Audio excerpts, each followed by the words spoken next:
Good morning, everybody, and welcome back to another episode of Developing the Leader Within podcast. I'm Enrique, and I am with, and I'm not gonna kind of elevate this farther than it needs to. Paul Brunson is one of the people that I look up to in terms of social media, what he's done in entrepreneurship, what he's done in leadership, what he's done with his life. And so, folks, I want to introduce to you Paul Brunson, coming from DC in the heat of things. But Paul, thank you so much, first of all, for being who you are, for representing us in the world, among the world, right? Because you go to, you travel to London, you stay in London, you do a couple of things in London. But thank you for representing us well, for being an example, being a light. Paul, tell us a little bit about what you doing. What are you all about? Well, first, Enrique, it's an honor to be here. I was just telling you before we went live here how important it is for me to do this particular project with you. So thank you. And everything that you just said about me, I feel the same way about you in terms Oh, of thank you. your fatherhood, in terms of how you represent, especially you show up all over the world, right? Because you're on social, we're all on social. And so you have an audience literally all over the world. So I really appreciate how you show up. And I want to say one other thing to gas you up. And I think this is important, and all of your listeners and viewers will appreciate this, is what I most appreciate about you, Enrique, is your consistency. You consistently show up as the same person, right? We're here talking, before we started filming this, you're the same person that I'm chatting with, in DMs on LinkedIn, or same person on posts, right? You're consistent. And I think that's demonstrative of leadership, which we'll get into. But so thank you very much. This is truly an honor for me to share this time with you. No, and I appreciate that. One of the, your hair stand up when you hear, hear feedback from people that you look up to, in terms of that. So I appreciate that. So, folks, today is going to be great, not only because we have the perfect person to discuss this particular topic, which will be leadership and entrepreneurship. Now, Paul has done several things in his life. The one of the things that sticks in my head and always kind of grinds at me every day: 10 ways to get some income. 10 ways to get some income. And he demonstrated that he's done that. But Paul, on the topic of entrepreneurship, uh, being a person that has gone down that route, has closed some chapters in those ventures. What does entrepreneurship look like to you? What does that mean to you? Yeah, that's a great question. So one of those entrepreneurial ventures is I started a for-profit university that's still here in Washington, D.C. I just sit on the board now. It's called BAU University. And in the university, I teach a lot of the MBA courses that we have. We actually have the largest MBA program of all of Washington, D.C., bigger than George Washington University. And this is often a question. What does entrepreneurship mean, right? To me, entrepreneurship is solving problems, right? As an entrepreneur, what we do is we create a solution to a problem that's in the marketplace. Now, if you want to be a mediocre entrepreneur, you create mediocre solutions to mediocre problems, right? But if you want to be an exceptional entrepreneur, if you truly want to be someone who makes incredible impact, has incredible wealth, right? Has autonomy as a result of the entrepreneurship, if you want to be so great they can't ignore you, Right. then you have to be an entrepreneur who creates a unique solution to an acute problem, right? It really needs to be hardcore. And the best example I have of this, quite honestly, is not a problem that I think, Enrique, you and I have at all. But I need to go through this, and that is, if you think about Viagra, okay? Think about Viagra for a second. That is an acute problem, right? People joke about erectile dysfunction, but Erectile dysfunction actually destroys self-esteem, it destroys marriages, it destroys people, right? That's a real problem. That's a real problem. That's called an acute problem. Then when a pharmaceutical company comes along and then mixes up a solution and they call it Viagra, and it solves erectile dysfunction, right? It solves the problem. Right. That makes it a great business. And that particular product, Viagra, has gone on to become one of the most profitable pharmaceutical products in the history of mankind, right? Why? Acute problem met with a unique solution. So that's what entrepreneurship is to me. Wow, that's amazing. No, and given that example, obviously, the mindset behind the entrepreneur is just that. What do I have? What solution do I have to meet the need of the customer in that particular? Now, they obviously did some background and say, hey, this is a broader, a wider problem for a lot of people here, to make it sustainable, right? So it wasn't a handful of guys, that was, had this problem. This was a broad, and eventually, as men grow older, and the lower the testosterone, and so they looked way past this just incidents where somebody had this issue. But that's a great perspective, great example. Now, you went into entrepreneurship, and I mentioned earlier that the 10 streams of income, right? Revenue. Um, I think that was the very first video I saw of you speaking, and when I saw you, I was like, man, this young man, this young man is talking about 10 streams of income. You look at his background, you could see, oh, he worked with Oprah, he worked with all these type of billionaires, folks that are actually getting results from their actions. He's working with them, he's alongside them. So he's sapping all this thing, right? So he's making it work for him now. And when you went into entrepreneurship, uh, how did you feel going in? Because there's a lot of people thinking, man, 20 was crazy. 21 don't look any different. Right. So what do I do to to bring in this revenue stream through entrepreneurship? Because it's some scary times. There's some some future ahead of us that we are just not aware of. Mhm. And and I know that it was a different time when you went in there, Yeah. but the fears are still the same. So share a little bit about that.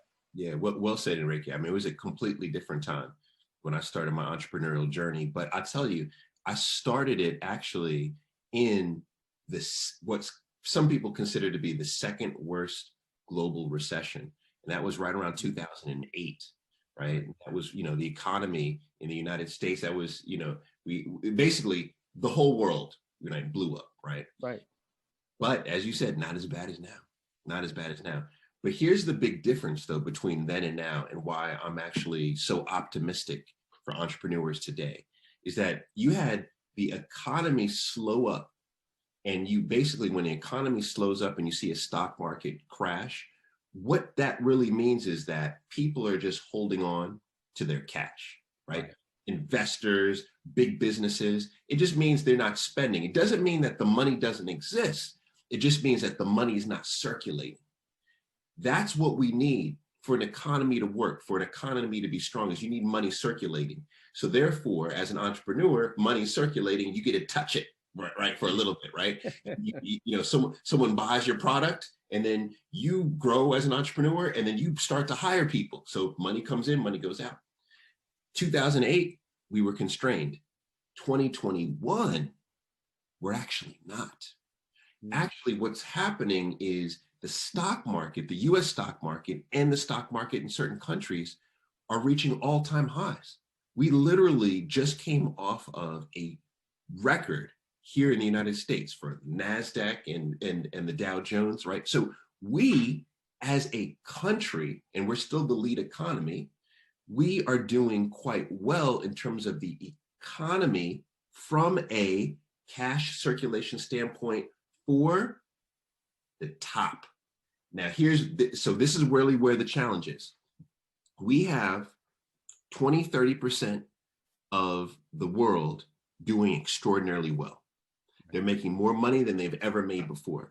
I have mentees that have had multi-million-dollar years coming off of 2020, right? Multi-million-dollar years. But then there's another 20 to 30% that are worse off than they've ever been. They're in the worst position ever. What separates the two? Typically, here's what separates the two. It's what you and I are doing right now.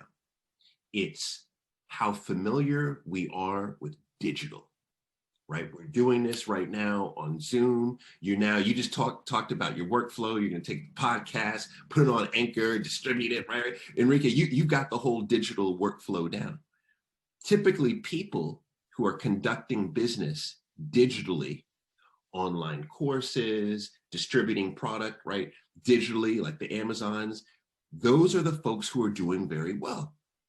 So my quick answer to you, and I know this is long-winded, but I'm breaking down the context, is that in 2008, when I started my first business, my real first, well, I shouldn't say it was 2008, it was 2003. But when I really started off, I started a product business, and it tanked because it wasn't digitized. Today, I literally have multiple, you said the 10 streams. I actually have 12 different projects that I work on, but I only say 10 because people are going to think I'm too crazy. If I say 12, all 12 of them are digital, right? They're doing extremely well because they're digital. So my best suggestion right now is you have to make sure that not only is your product digitized, right? So your solution, whatever that solution is to the problem, it needs to be digital. It needs to be able to be delivered in a digital way. Not only do you need to have that, but you yourself, you need to have digital skills. As an entrepreneur, you have to continually train yourself, and being able to distribute content online, create content, right? Being able to master digital is more important than ever before. Yeah, I totally agree. March hit me just like it hit a lot of people, right? March came, that employment that you thought you would have went away, right? So, you have to take these things in stride and as they come. But a true leader will chart a way from point A. Whatever that point is that you find yourself, will chart a way. I'm glad to hear that it's 12 now, not 10. But for your sake and for those that listen, you're perfectly correct when you talk about, and I just mentioned this not too long ago. This is the digital age, right? And if you're not living in the age, you're out of age, right? You're out of sync with what's going on. And so, when March hit and everything, affected me personally, I said, well, I'm back at point A. How do I get to point B, right? And that's just and knowing a little bit background here and there is where the podcast actually was birthed from. And I tell you, I've never been more happy doing what I want to do when I want to do it. And the benefit to me is that I actually served, and so that comes with some fringe benefits, right? So I get the opportunity to do so. Not everybody in America does, but so having that background, right, and knowing that, hey, you got to work with what you got. You got to work where you are, right? And I'm one of those leaders that say, hey, lead where you are. Oh, I want this job. Are you leading where you are now? Because if you can't lead where you are now, I don't want you over there. Right. I don't. And so, so you went through the whole entrepreneurship experience. You were able to close out some deals. Talk to me about that journey, right? From when you started your thing, how it was looking, it was going up, and then you were able to close 3, maybe more. But real quickly, take us through that journey for you. Yeah, I mean, it's been a roller coaster. It definitely has.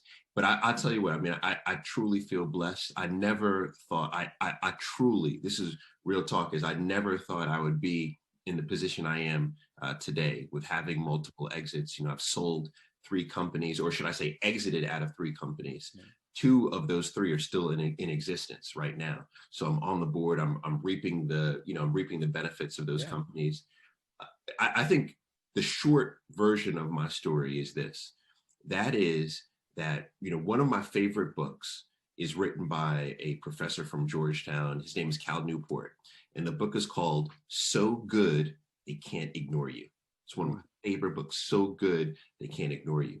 And what he argues in this book is that we in life, we never know what it's going to be that's going to carry us through to create a space of happiness and joy, right? We don't know. But the key is to work on developing your skills. You need to develop actual skills. And it's interesting because if you look at the people who are the wealthiest in the world, and I'm not saying the people who were given their wealth, right, through Rich Daddy or whatever, right? The people who have generated their wealth through their teams, people who have made the biggest impact, and people who have the most control over their time, right? If you look at those folks, those are people who have not just one extraordinary skill, they have 2 or 3 or 4, and they all intersect at a certain point, right? Like you can name it. A matter of fact, Enrique, just name anyone. Name anyone, and let's see if this is right. Who is extraordinarily wealthy, has control of their time, and you think is impactful? Yeah, well, I would say, let's say Barack Obama, because right now he's doing good.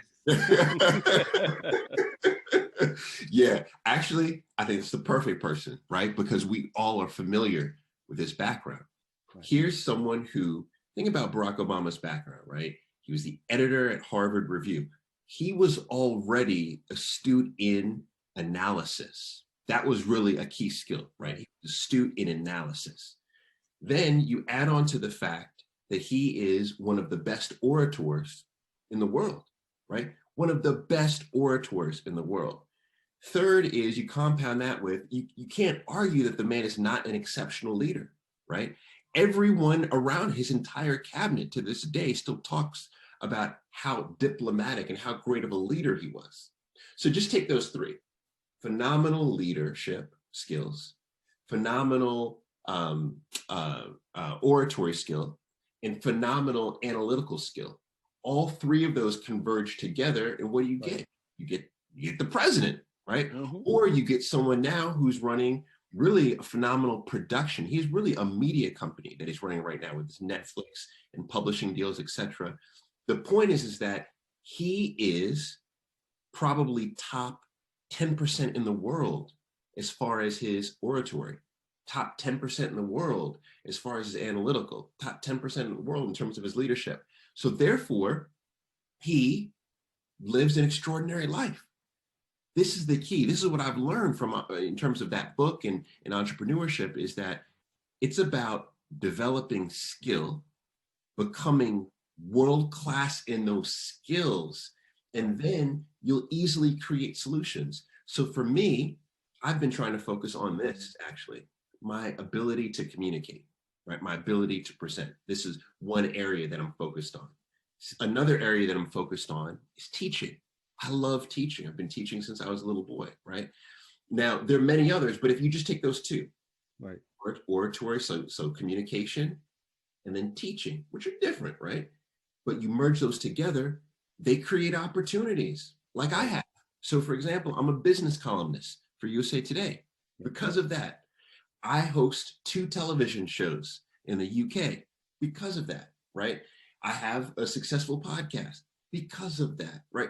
All of these things, all of these projects, these companies that I have come about as a result of me doubling down and focusing on being world-class in a certain set of skills. So that's really my biggest lesson, And my suggestion for everyone watching and listening is, you know, think about the things that you're passionate about doing. Think about the skills that underlie those passions, and then double down and focus on that. And Enrique, I'll give you a last example. On through USA Today, one of the biggest honors that I've had is interviewing, you know, like world-class folks, right? And I had the opportunity to interview Byron Allen. Now, a lot of people don't know that Byron Allen is an OG. Byron Allen is out here crushing it right now. And he runs an entertainment company that is worth over $2 billion, right? Byron Allen used to be that comedian that you see late night, right? No. He's running a monstrous media company.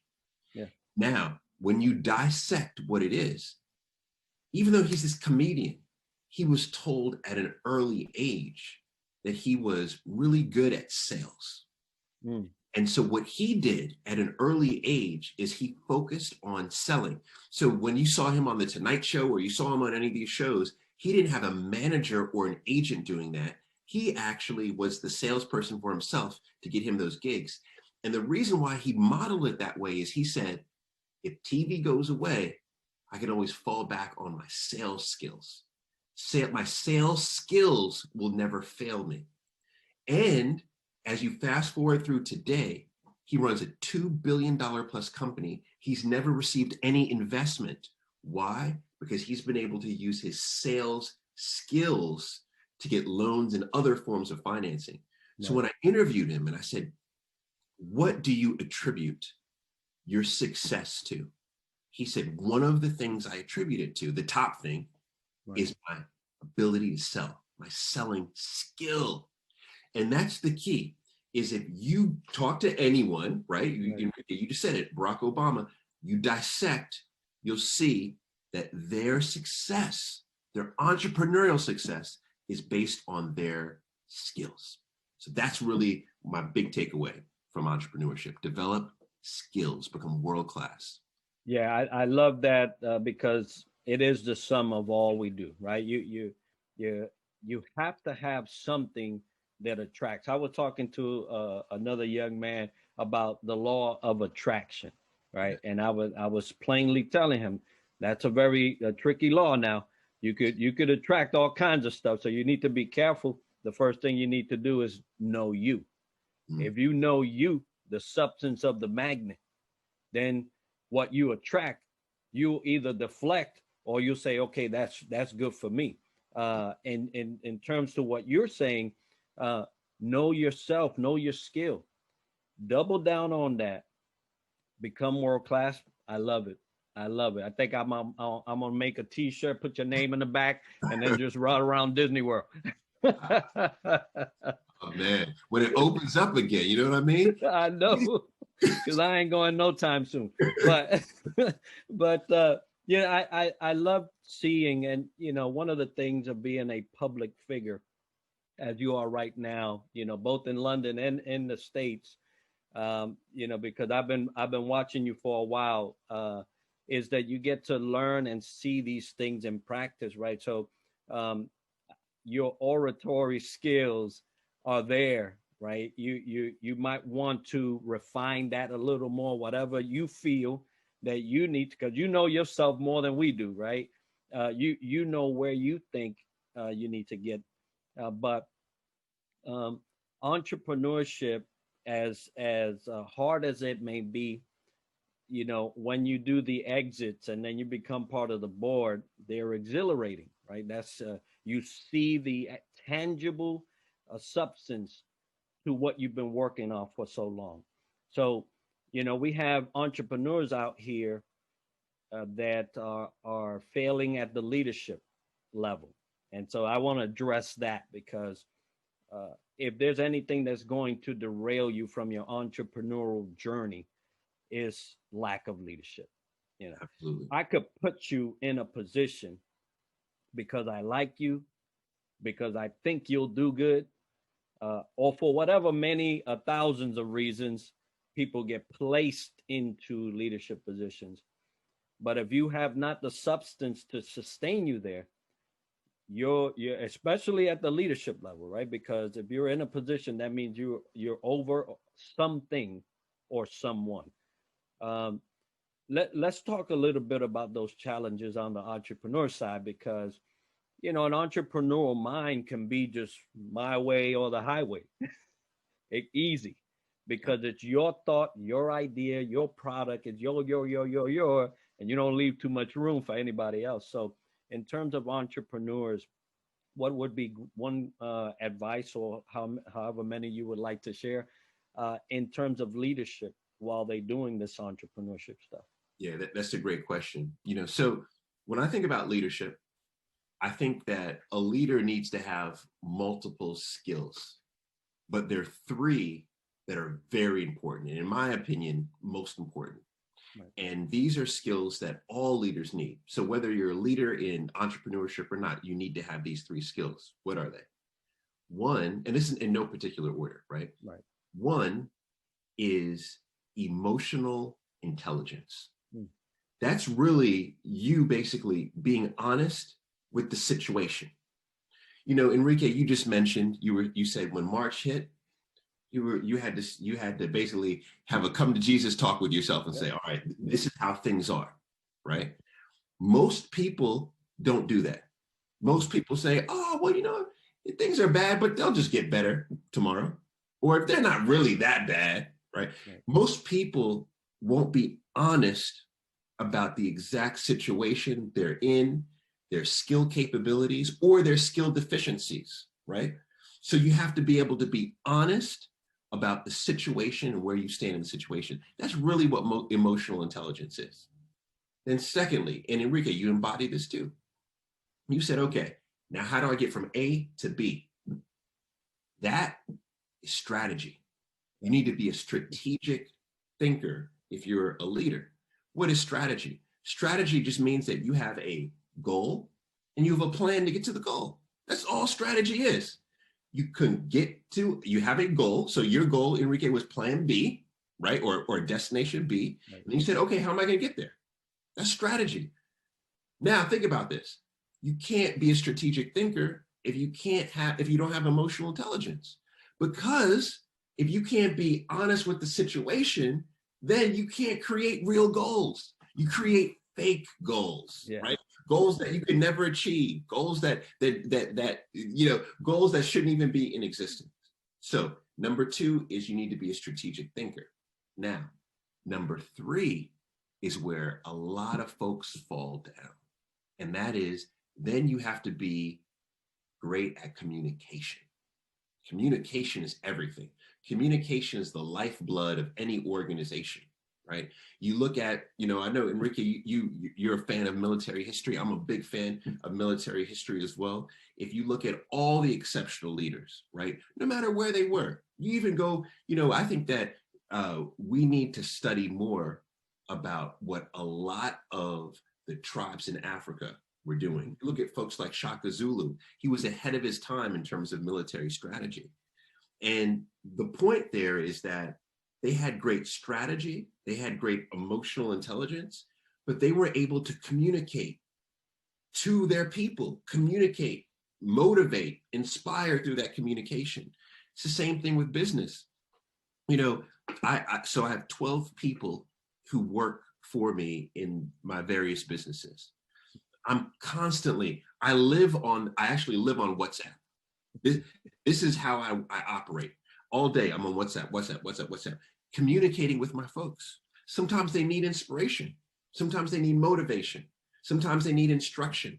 All of that is a part of communication, right? So as a leader, we need to know, first, do we have emotional intelligence? Are we honest about the situation? Two, can we create a strategy, which is a plan and a goal and a plan to get to the goal? And then third is, can we communicate to our people what that plan is, what the goal is, where are we going, why are we going, right? If you could do all of those, I think you'll be a great leader generally, and definitely a great leader within entrepreneurship. Yeah, I believe that wholeheartedly. It's one of the things that I also teach on my end, to all those that come my way. And without a doubt, will help you navigate not only yourself but a company, right? And when I tell leaders, I say, well, you have one person under you.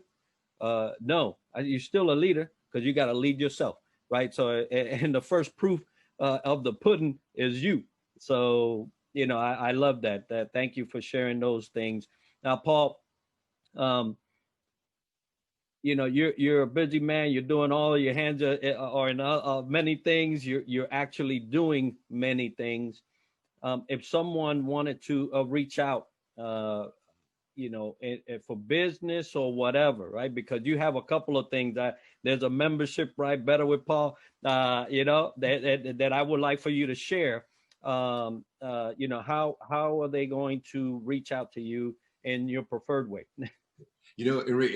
See, when you have 12 jobs, you can't necessarily think of the right one that you Right. should be talking about. So I'm glad you talked about Better with Paul. So I was like, yeah, that's perfect for this. That actually is the best way, I think. So Better with Paul is BWP Connect, and it's at paulcbrunson.com/BWP Connect. Or if you just put into Google BWP Connect, it'll come up. And what it is it's a membership community for entrepreneurs who are globally minded, right? So you look at the world with no borders, right? You could do business, but in Texas, or you could do business in Accra, right? It doesn't matter where you are or where you will conduct your business. And then most important, we all share the same values. We value legacy, we value financial freedom, and we value culture and learning from culture, right? So we now as of this morning, we're touching on 500 members, 500 members, and we just launched it in October. Yeah. We have members from 40 different countries. It's an incredible community, and what it is we all come together. I teach courses. We have other business instructors come in and teach courses, from the Harvards of the world all the way to small, villages out of Jamaica who have something to say. They teach courses. We support each other in our business development. But it would be an honor, if anyone's interested to join, because that's my way of being able to mentor and teach. So I spend disproportionately, I spend my time in the community, BWP Connect. Outstanding. So, folks, if you take a gander, go to the BWP section of the website, join in. You will not regret it whatsoever. Not only because Paul's there, but the complement of the people that make that community are just world class, and they will enrich your life in ways you can't imagine. So, Paul, closing out, right? Because I know there's a time thing. What would you leave the leadership listeners right now with? That one thing that just burns in your heart about leaders. I know you mentioned the top three qualities that leaders should have, regardless or irrespective of what they're doing. But that one thing that you say, man, leaders do this. Right now, and Enrique, you've alluded to this a few times, is how rough 2021 has started. Who knows where we're going? But what we know is that we can't do this alone. We can't do life alone. We can't do business alone. We can't do leadership alone. So it's very important that you get around great people. And, I'm going to say that if you're listening to this, that means that you're probably a fan or a follower of Enrique. You need Enrique's in your life. And I'm not just saying that to try to gas you up, but one of the things that I always look forward to, and this is because we all look for affirmation, is no matter how large or small my platform is, if I post something, right, it's okay if someone that I don't know comes on and likes it and comments on it. But when someone who I know is a part of my crew, right, someone who I respect, says, no, that was great. That was a great post. Wow, that was insightful. I learned from that. When someone who you respect affirms you, that's one of the best feelings in the world. And Enrique, when I see you comment, I'm like, oh, wow, okay, Enrique like this. Okay. You know what I mean? Think about if you have that in your life where you are rolling on a project or you have a new partnership or you just got a new sale or whatever it may be. And you can go to someone and tell them about it and share it with them and they can affirm you. Right? You could feel validated and have more value, right? Think about if you had one person like that. Now think if you had 2, 3, 4, 5 people like that, you know? Jim Rohn said you were the average of the 5 people that we spend the most time with, right? So you think about that whole notion of, wow, if we have people in our sphere that inspire us, that motivate us, that are not toxic, right? Right. Think of how far we could go. And so that's really what burns in my heart is that who knows what's ahead, but what we do know is that we will get much farther if we have good people around us. So as a leader, you have to put good people around you. You have to spend time with good people, period.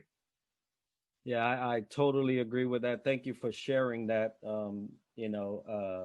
As a person that spend most of his time being that type of person for commanding officers, executive officers in the military, I know that that is kind of one of the, breads of life for a leader, to be surrounded around folks that will, number one, won't sugarcoat it, Yep. will say the truth, but and like I like to say the truth with love. Don't just give me facts, because that, give me truth, but put some love in that, and help me get on the other side of that. And it's so true. And I hope for all the leaders listening, if you're not surrounding yourself by folks that are going to make you better, not that they're going to say yes, right, that are going to make you better at the end of the day, you need to start doing that. Paul, thank you so much, first of all, for sharing your time with us. I wish you safety up in DC with your family, and you have blessed me beyond words, and so I thank you. And I wish you all guys blessings and success in whatever you continue to do. I'm a supporter already, so love you, brother. Love your family, I and appreciate uh, it. and I just wish you well. Yeah, much respect, much love right back to you. Thank you for everything that you do. It's interesting. And I just have to end on this is that I didn't realize that that was what you were primarily doing for commanding officers in the military. That's Yeah. interesting. And it makes sense. Now it makes sense. Like, cause you're doing that for us, so it makes sense. Like that's, you're world class at that. Cause it takes, you need the right personality. You need to be able to, the person in authority needs to have trust in you. You have to be able to communicate, just appropriately. So it makes sense. It all now, that one line now makes all the sense in the world. I'm glad. I'm glad. Yeah. Not a lot of people know about that, but now the cat's out the bag. So, all right, Paul. God bless. Take care, and we'll see everybody next week with our next guest. I won't tell you because you need to go and find out. But as we love to close this podcast, success to you.